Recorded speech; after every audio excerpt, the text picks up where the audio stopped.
اگر ہم انسان کو اپنی کسی نعمت کا ذائقہ چکھا کر پھر اس سے لے لیں تو وہ بہت ہی نا امید اور بڑا ہی ناشکرا بن جاتا ہے۔ اب یہ ایٹیچیوڈ ذرا سمجھیے گا۔ اور اگر ہم اسے کوئی نعمت چکھائیں اس سختی کے باوجود اس سے پہنچ چکی تھی تو وہ کہنے لگتا ہے کہ بس برائیاں مجھ سے جاتی رہیں، یقیناً وہ بڑا ہی اترانے والا شیخی خور ہے۔ دو ایٹیچیوڈز ہیں یہاں پر، انہو لا یئوس کفور۔ پہلا ایٹیچیوڈ وہاں پہ کیا بتایا ہے کہ نا امید ہو جاتا ہے، نا شکرا ہو جاتا ہے۔ اصل بات یہ ہے کہ جب ہم اپنی دنیا میں بہت سارے معاملات کو لے کر چل رہے ہوتے ہیں تو ہمیں اس چیک لسٹ میں اللہ کے احکامات کو، اللہ کے لیے بہت سے کام کرنے کو بہت ٹاپ پرائرٹی پہ رکھنا ہوگا۔ جب تک ہم یہ نہیں سوچیں گے کہ ہم اللہ کا بندہ بن کے رہیں، ہماری زندگی کے جو مشکلات ہیں وہ کبھی بھی کم نہیں ہوں گی۔ اور اسی لیے آگے بھی فرمایا گیا، اگر ہم انسان کو اپنی کسی نعمت کا ذائقہ چکھا کر پھر اسے اس سے لے لیں تو وہ بہت ہی نا امید اور بڑا ہی ناشکرا بن جاتا ہے۔ اور اگر ہم اسے کوئی نعمت چکھائیں اس سختی کے بعد جو اسے پہنچ چکی تھی تو وہ یہ کہنے لگتا ہے کہ بس برائی مجھ سے جاتی رہیں، یقیناً وہ بڑا ہی اترانے والا شیخی خور ہے۔ دو طرح کے ایموشنز اور بڑے مکس قسم کے ایموشنز یہاں پہ بتائے جا رہے ہیں۔ ایک یہ ہے کہ انہو لا یئوس کفور، کہ وہ کیا کر رہا ہے کہ نا امید بھی ہے اور نا شکرا بھی ہے۔ اور دوسرا یہاں کیا بتایا جا رہا ہے، انہو لفرح فخور، کہ وہ بہت اترانے والا اور شیخی خور ہے۔ آج کے دور میں کہا جاتا ہے کہ یہ جو بائی پولر ڈس آرڈر اور موڈ کے ایکسٹریمز ہیں وہ اس طرح سے ہوتے ہیں کہ ایک سٹیج پہ انسان بہت زیادہ ہائپر ہو جاتا ہے اپنے جذبات میں، خوش ہے تو اتنا خوش ہے کہ مینک ہو جاتا ہے، اور جب اس کو ڈپریشن ہونا شروع ہوتا ہے، پریشانی ہونی شروع ہوتی ہے، مایوسی کی کیفیت اس کے اوپر آتی ہے تو بالکل بسترے سے لگ جاتا ہے۔ تو یہاں پہ یہ بتایا جا رہا ہے کہ جب انسان اپنے آپ کو ایموشنلی اسٹیبل نہیں رکھتا، اور اس کی پھر وجوہات ذرا پیچھے سے دیکھنے کی کوشش کریں کہ اللہ کی جب نعمت آتی ہے تو پھر اس کا کیا ایٹیچیوڈ ہوتا ہے۔ نعمت آئی اور لے لی گئی اس سے تو تب وہ یہ نہیں سوچتا کہ اس کے اسباب کیا ہیں یا میں نے کون سے کام کرنے ہیں یا میں نے تب بھی اللہ کا شکر ادا کرتے رہنا ہے۔ کنسسٹنٹ پیٹرن اس کی زندگی میں نہیں ہوتا۔ اور اسی طرح سے جب نعمت کے بعد اس کو کوئی سختی آتی ہے اور یا کوئی برائی اس سے چلی جاتی ہے تو پھر وہ کیا کرتا ہے، یعنی ہر معاملے میں جو سمجھنے کا کام ہے، جو کرنے کا کام ہے، اس کی طرف توجہ نہیں ہوتی، اپنے جذبات کو کبھی ادھر لے کر جاتا ہے، کبھی ادھر لے کر جاتا ہے۔ تو بیلنسڈ انسان کیا ہے کہ جب بھی اس کی زندگی میں نعمتیں ہیں تب بھی اسے احساس ہے کہ مجھے اللہ کا بندہ بن کے رہنا ہے۔ جب وہ نعمتیں کسی وجہ سے نہیں ہیں، ٹیسٹ ہیں، آزمائشیں ہیں، تو تب بھی اس نے اللہ کا ہی بندہ بن کے رہنا ہے اور یہ سوچنا ہے کہ اللہ کے حکم کے مطابق ہی میں نے اپنے معاملات کو سمیٹنا ہے۔ سوائے ان کے جو صبر کرتے ہیں اور نیک کاموں میں لگے رہتے ہیں، انہی لوگوں کے لیے بخشش بھی ہے اور بہت بڑا نیک بدلہ بھی۔ تو ایموشن سے، بہت زیادہ ایکسٹریم آف ایموشن سے بچنے کے لیے ہمیں کیا کرنا ہوگا، صبر اور ساتھ عمل صالح، اخلاص لانا ہوگا اپنے اندر اور اللہ کے احکامات کے مطابق، سنت کے مطابق تمام معاملات کو کرنا ہوگا۔ بس شاید کہ آپ اس وحی کے کسی حصے کو چھوڑ دینے والے ہوتے جو آپ کی طرف نازل کی جاتی ہے اور اس سے آپ کا دل تنگ ہے، صرف ان کی اس بات پر کہ اس پر کوئی خزانہ کیوں نہیں اترا یا ان کے ساتھ کوئی فرشتہ ہی آتا۔ سن لیجئے، آپ تو صرف ڈرانے والے ہیں اور ہر چیز کا ذمہ دار اللہ تعالیٰ ہے۔ یعنی آج کے دور میں بھی اگر ہم اپنے آپ کو دیکھیں تو ہمارا کام، اگر ہمارے پاس کوئی بھی قرآن کی آیت کا ہمیں ترجمہ سمجھ آ گیا، مطلب سمجھ آ گیا، اس کے ساتھ ساتھ ہمیں احادیث کا پتہ چل گیا، ہمارا کام آگے کنوے کر دینا ہے۔ اصل بات تو جو ہے، یا اصل کئی دفعہ لوگ جب حقیقتیں جاننے کی کوشش کرتے ہیں تو ان کا علم کس کے پاس ہے؟ اللہ کے پاس ہے۔ ہم صرف یہ سوچیں کہ ہم لوگوں کو اللہ سے جوڑنا شروع کر دیں۔ جیسے کئی دفعہ ہم دیکھتے ہیں کہ جب ہم کچھ لوگوں کے ساتھ بیٹھ کے بات چیت کر رہے ہوتے ہیں تو لوگ ہم سے طرح طرح کے سوال پوچھتے ہیں، اور اکثر اوقات جو سوال ہوتے ہیں ویسی نوعیت کے ہوتے ہیں۔ اچھا جی بتائیں ذرا، اسلام میں لونڈی کا کیا کانسیپٹ ہے؟ اچھا ذرا یہ بتائیں نا، یہ عورت کی گواہی عادی کیوں ہے؟ اچھا 4 شادیوں کی اجازت کیوں ہے؟ اصل میں تو جو سوال پوچھنے چاہیے وہ یہ ہیں کہ یہ 5 نمازیں ہم اپنی زندگی میں کیسے لاگو کریں، ہم سچ کیسے بولیں، ہم اپنے آپ کو غیبت سے کیسے بچائیں، یہ جو غصہ ہے اس کو ہم کیسے ٹھیک کریں۔ یعنی وہ بڑے بڑے کام جو کہ اللہ سبحانہ وتعالیٰ نے ہمیں کرنے کے لیے دیے ہیں، ان سب کو ہم چھوڑ دیتے ہیں، اور ایسی ایکسیپشنز جو کہ سچویشنز کے مطابق، یا یہ کہ کوئی آپ کو جہاں ضرورت پڑتی ہے اور وہاں پر آپ کو کچھ چیزوں کی آزادی دی یا آپ کو آپشنز دے دی گئی، ان کو ہم ہائی لائٹ کر کر کے دین کے بارے میں وہاں پر بات کرتے رہتے ہیں کیا یہ کہتے ہیں کہ اس قرآن کو اسی نے گھڑا ہوا ہے؟ جواب دیجئے کہ پھر تم بھی اسی کے مثل 10 صورتیں گھڑی ہوئی لے آؤ اور اللہ کے سوا جسے چاہو اپنے ساتھ بلا لو اگر تم سچے ہو۔ پھر اگر وہ تمہاری اس بات کو قبول نہ کریں تو تم یقین سے جان لو کہ یہ قرآن اللہ کے علم کے ساتھ اتارا گیا ہے اور یہ کہ اللہ کے سوا کوئی معبود نہیں، پس کیا تم دین والے ہو؟ کیا تم مسلمان ہو؟ جو شخص دنیا کی زندگی اور اس کی زینت پر فریفتہ ہوا، ہم ایسوں کو ان کے کل عمل کا بدلہ یہیں پر بھرپور دے دیں گے اور یہاں انہیں کوئی کمی نہیں کی جاتی۔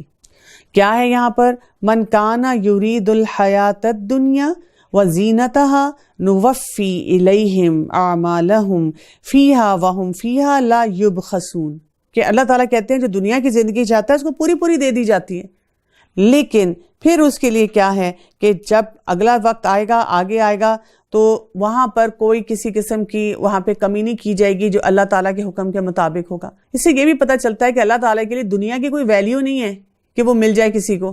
جیسے ہو سکتا ہے کہ آپ کسی کو اپنی کوئی چیز ایسی دے رہے ہیں اور کوئی دوسرا کہے کہ اتنا اچھا جوڑا، اتنا اچھا ڈریس آپ نے کسی کو ویسے ہی دے دیا، ویسے ہی پکڑا دیا، لیکن آپ کہیں کہ نہیں مجھے تو اس کی کوئی ویلیو نہیں، مجھے یہ پسند ہی نہیں، مجھے اس سے فرق ہی نہیں پڑتا۔ اور کئی دفعہ کوئی ایسی چیز ہوتی ہے جو بہت پرانی بھی ہوتی ہے اور کوئی مانگے پھٹی بھی ہوئی ہوتی ہے، لیکن ہماری اس سے کوئی ایسی یادیں وابستہ ہوتی ہے کہ ہم کسی کو دینے کے لیے تیار نہیں ہوتے۔ تو دنیا کی اللہ تعالیٰ کے سامنے کوئی ویلیو نہیں ہے۔ ہمارا ایکچولی بہت بڑا پرابلم یہ ہے کہ کیونکہ ہم نے دنیا کو بہت ویلیو دے دی ہے تو اس سے پیچھے ہٹنا ہمیں بہت مشکل لگتا ہے، اس کے بجائے کسی اور کام کو پرائرٹی بنانا جو ہے ہمیں مشکل لگ رہا ہوتا ہے۔ ہاں، یہی وہ لوگ ہیں جن کے لیے آخرت میں سوائے آگ کے اور کچھ نہیں، اور جو کچھ انہوں نے وہاں کیا تھا وہاں سب اکارت ہے، اور جو کچھ ان کے اعمال تھے سب کچھ برباد ہونے والے ہیں۔ وَحَبِطَ مَا صَنَعُوا فِيهَا وَبَاطِلٌ مَا كَانُوا يَعْمَلُونَ، کہ سب کچھ جو انہوں نے سوچا وہ اکارت ہو گیا۔ یہاں پر ہم دیکھتے ہیں کہ انسان کی نیت اور اخلاص اور عمل صالح کا کتنا بڑا رول ہے جو کہ ہائی لائٹ کیا گیا ہے۔ ابو ہریرہ رضی اللہ عنہ بیان کرتے ہیں کہ میں نے رسول اللہ صلی اللہ علیہ وسلم کو یہ فرماتے ہوئے سنا کہ قیامت کے دن پہلا آدمی جس کا فیصلہ کیا جائے گا وہ ایک شہید ہوگا۔ اسے اللہ تعالیٰ کے ہاں لایا جائے گا، اللہ تعالیٰ اسے اپنی نعمتیں یاد کرائے گا جن کا وہ اعتراف کرے گا۔ اللہ تعالیٰ فرمائے گا تو پھر تم نے کیا عمل کیا؟ وہ کہے گا میں تیری راہ میں لڑتا رہا یہاں تک کہ شہید ہو گیا۔ اللہ تعالیٰ فرمائے گا جھوٹ کہتے ہو، تم تو اس لیے لڑتے رہے کہ لوگ تمہیں بہادر کہیں اور تم وہ دنیا میں کہلوا لیے گئے۔ پھر اللہ تعالیٰ فرشتوں کو حکم دے گا کہ اسے گھسیٹتے ہوئے جہنم میں جا پھینکیں۔ پھر ایک اور شخص کو لایا جائے گا جس نے دین کا علم سیکھا اور لوگوں کو سکھایا اور وہ قرآن پڑھاتا تھا۔ اللہ تعالیٰ اس پر اپنی نعمتیں جتلائے گا جس کا وہ اعتراف کرے گا۔ پھر اللہ تعالیٰ اس سے پوچھے گا تو پھر تم نے کیا عمل کیا؟ وہ کہے گا میں نے خود علم سیکھا اور دوسروں کو سکھایا اور قرآن پڑھتا اور پڑھاتا رہا۔ اللہ تعالیٰ فرمائے گا جھوٹ کہتے ہو، تم نے تو علم اس لیے سیکھا کہ لوگ تمہیں عالم کہیں، اور قرآن اس لیے پڑھایا تھا کہ لوگ تجھے قاری کہیں اور تجھے دنیا میں عالم اور قاری کہا جائے۔ پھر اللہ تعالیٰ فرشتوں کو حکم دے گا جو اسے گھسیٹتے ہوئے دوزخ میں لے جا کر پھینکیں گے۔ پھر ایک اور آدمی کو لایا جائے گا جسے اللہ تعالیٰ نے ہر قسم کے اموال سے نوازا تھا۔ اللہ تعالیٰ اسے اپنی نعمتیں جتلائے گا جن کا وہ اعتراف کرے گا۔ پھر اللہ تعالیٰ اسے پوچھے گا پھر تم نے کیا عمل کیا؟ وہ کہے گا میں نے ہر اس راہ میں مال خرچ کیا جس میں تیری رضا تھی۔ اللہ تعالیٰ فرمائے گا جھوٹ کہتے ہو، تم تو اس لیے خرچ کرتے تھے کہ لوگ تمہیں سخی کہیں اور وہ تم کو دنیا میں کہا جا چکا۔ پھر فرشتوں کو حکم ہوگا جو اسے گھسیٹتے ہوئے جہنم میں لے جا کر پھینکیں گے۔ اسی لیے ہمیں کیا کرنے کی ضرورت ہے؟ اپنی نیتوں کو ہر وقت ٹٹولنا چاہیے، کیونکہ ہوتا یہ ہے کہ ہم کئی دفعہ جو بھی کام شروع کرتے ہیں اللہ کی خاطر ہی خالص شروع کرتے ہیں، لیکن جب کوئی تعریف کرتا ہے یا کوئی اور ایسے معاملہ ہوتا ہے تو ہم خوشی میں آ کے اپنے آپ کو کریڈٹ دینا شروع کر دیتے ہیں یا ہم اپنے ہی ذات میں کھو کر رہ جاتے ہیں۔ ایسے تمام مواقع پہ اپنے آپ کو روک لینا چاہیے، تھام لینا چاہیے اور دوبارہ اپنی نیت کی اصلاح کرتے رہنا چاہیے۔ کیا وہ شخص جو اپنے رب کے پاس کی دلیل پر ہو اور اس کے ساتھ اللہ کی طرف کا گواہ ہو اور اس سے پہلے موسیٰ کی کتاب گواہ ہو جو پیشوا اور رحمت ہے، یہی لوگ ہیں جو اس پر ایمان رکھتے ہیں، اور تمام فرقوں میں سے جو بھی ان کا منکر ہو اس کے آخری وعدے کی جگہ جہنم ہے۔ پس تو اس میں سے کسی قسم کے شک میں نہ رہ، یقیناً یہ تیرے رب کی جانب سے سراسر برحق ہے، لیکن اکثر لوگ ایمان لانے والے نہیں ہوتے۔ اس سے بڑھ کر ظالم کون ہوگا جو اللہ پر جھوٹ باندھے؟ یہ لوگ اپنے پروردگار کے سامنے پیش کیے جائیں گے اور سارے گواہ کہیں گے کہ یہ وہ لوگ ہیں جنہوں نے اپنے پروردگار پر جھوٹ باندھا۔ خبردار رہو کہ اللہ کی لعنت ہے ظالموں پر۔ جو اللہ کی راہ سے روکتے ہیں اور اس میں کجی تلاش کرتے ہیں، یہی آخرت کے منکر ہیں۔ تو اب یہاں پر کیا ہے، یصدون عن سبیل اللہ، ایک تو اللہ کے راستے سے روکنا. کیسے کیسے روکا جاتا ہے؟ سب سے پہلے تو مذاق اڑا کے روکا جاتا ہے، باتیں بنا کے روکا جاتا ہے. پھر جہاں پر انسان پڑھنے جانا چاہ رہا ہو ان کے بارے میں خوفناک کہانیاں سنائی جاتی ہیں. پھر یہ کہ ایسی اگزامپل سامنے لائی جاتی ہیں یا ایسے لوگوں کو ہائی لائٹ کیا جاتا ہے جو شاید نہ دین میں اس طرح چل پا رہے ہوتے ہیں نہ دنیا کی طرف جا رہے ہوتے ہیں. پھر ویسے بھی ان کا مذاق اڑایا جاتا ہے، ان کو کہا جاتا ہے کہ یہ تم نے کیا حلیہ بنا لیا، اچھا تم نے یہ کیوں کیا، عجیب و غریب باتیں اور کنفیوژنز کر کے وہی رول پلے کیا جاتا ہے جو کہ مشرکین مکہ کیا کرتے تھے. دوسرا کیا ہے، وَيَبْغُونَهَا عِوَجًا، ٹیڑھ جو ہے اس میں لایا جاتا ہے. کبھی ان سے ایسے سوالات پوچھے جاتے ہیں، اگر یہ ہے تو پھر یہ کیوں ہے، اگر یہ الاؤڈ ہے تو یہ الاؤڈ کیوں نہیں ہے. یعنی یہ وہ سوالات ہوتے ہیں یا تو ان کا پریکٹیکلی ہماری زندگی سے کوئی تعلق نہیں ہوتا، ہم صرف ان کو تنگ کرنے کے لیے باتیں ایسی کرتے ہیں جیسے مطالبے مشرکین مکہ جو ہے وہ کیا کرتے تھے. یا دوسری بات یہ بھی ہوتی ہے کہ اگر ہم علم حاصل کرنا چاہتے ہیں اور ایسی باتوں کو جاننا چاہتے ہیں تو پھر ہمیں کسی عالم دین کے پاس جانا چاہیے. لیکن وہ عام لوگ جو دین کو سمجھنے کی کوشش کر رہے ہیں، اپنی زندگی کو اپلائی کرنے کی کوشش کر رہے ہیں، ہم جگہ جگہ ان کو کھڑا کر کے اس طرح کی باتیں کرتے ہیں. اور اسی لیے اللہ تعالیٰ کہتے ہیں یہی لوگ آخرت کے منکر ہیں، انکار کر دیا، کفر کر رہے ہیں وہ آخرت کے ساتھ.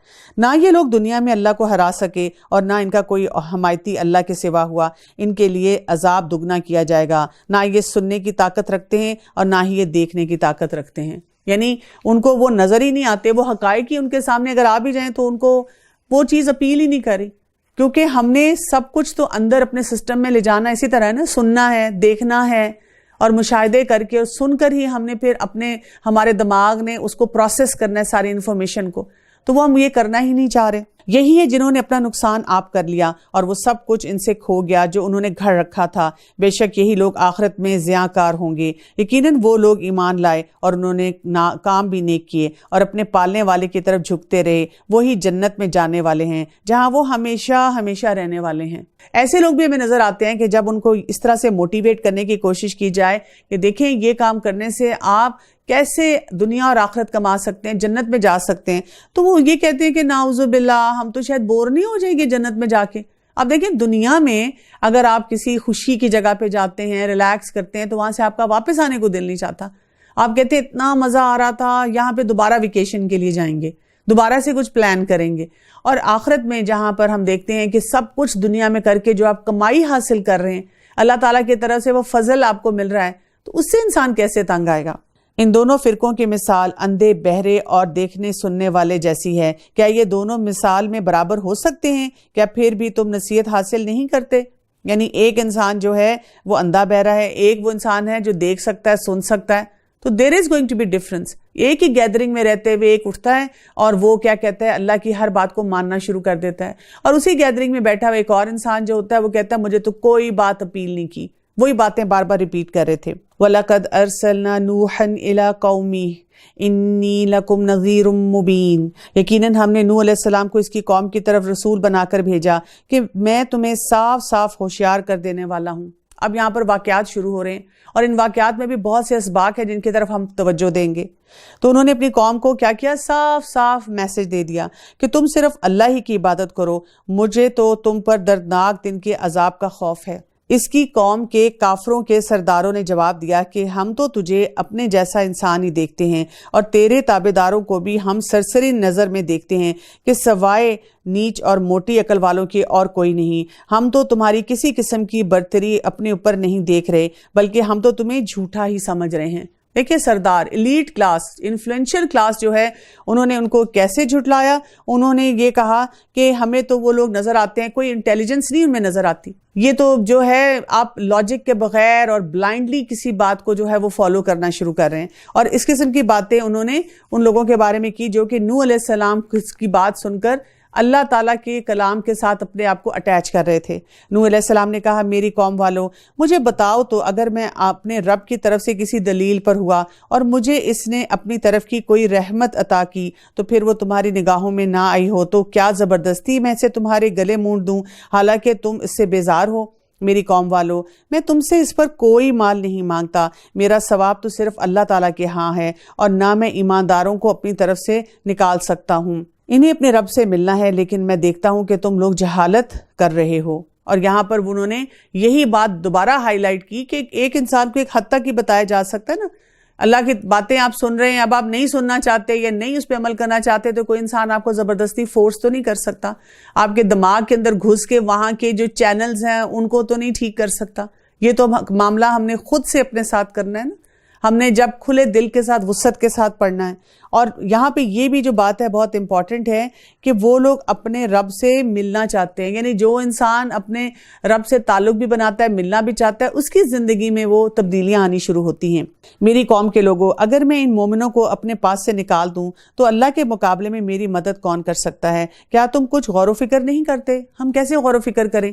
ہم نے تو غور و فکر کرنا ہے کہ میں نے کون سے پرنٹ لینے ہیں, کون سی بوتیک پہ جانا ہے, کون سی سیل میں جا کر کپڑوں کے اوپر اٹیک کرنا ہے. ہم نے تو غور و فکر کرنا ہے کہ گھر بڑے سے بڑا کیسے بنانا ہے. آفس میں رہتے ہوئے ہم نے کس طرح سے اپنی ترقی کے اوپر توجہ دینی ہے. ہم کہاں سے غور و فکر کریں گے اس کائنات پہ؟ اور پھر جب ہم فارغ بھی ہو جاتے ہیں اور کائنات ہمارے سامنے ہوتی ہے, اتنے خوبصورت مناظر ہوتے ہیں, ہم ان پہ غور و فکر کرنے کے بجائے اپنی سکرینز پہ غور و فکر کر رہے ہوتے ہیں. میں تم سے نہیں کہتا کہ میرے پاس اللہ کے خزانے ہیں.